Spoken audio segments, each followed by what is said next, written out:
নবী সাল্লাল্লাহু আলাইহি ওয়াসাল্লাম বলেছেন, তোমাদেরকে কি আমি বলে দিব না সবচেয়ে বড় ভিখারিকে? সাহাবীরা বলছেন, ভিখারি তো আমরা মনে করি যার টাকা পয়সা নাই। নবী বলেছেন, না, টাকা পয়সা আজকে নাই কালকে আসবে, এটা চূড়ান্ত ভিখারি না। চূড়ান্ত ভিখারি হলো যে নামাজ পড়েছে, রোজা রেখেছে, দাড়ি রেখেছে, টুপি রেখেছে, ওয়াজ করেছে, ওয়াজ শুনেছে, কোরআন তেলাওয়াত করেছে, হজ উমরা করেছে, দান সাদাকা করেছে, মানুষের সেবা করেছে, বাট কোনো মানুষের অধিকার নষ্ট করেছে।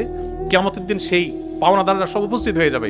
সেদিন তো আর মানুষ ক্যাশ টাকা নিবে না, তার আমল বিনিময় হিসাবে নিতে নিতে নিঃস্ব হয়ে সে জাহান্নামে নিক্ষিপ্ত হবে। ছোটবেলায় চুরি করেছি, মানুষের নানাভাবে ক্ষতি করেছি, এখন ওই মানুষ আর পাই না, তার জন্য তওবা করেছি, যাদের হক নষ্ট করেছি তাদের জন্য কি করব? এটা খুব ডেঞ্জারাস একটা বিষয়, যে ছোটবেলায় কারোর হক নষ্ট করেছেন বা বড় হওয়ার পর নষ্ট করেছেন, এরপর তারা খুঁজে পাচ্ছেন না। কি করবেন? তার পক্ষ থেকে যে পরিমাণ ক্ষয়ক্ষতি হয়েছে তারা যদি পাওয়ার কোনো স্কোপ না থাকে, তার পক্ষ থেকে কোনো গরিবকে দান করে দিবেন, ইনশাআল্লাহ আপনি দায়মুক্ত হবেন।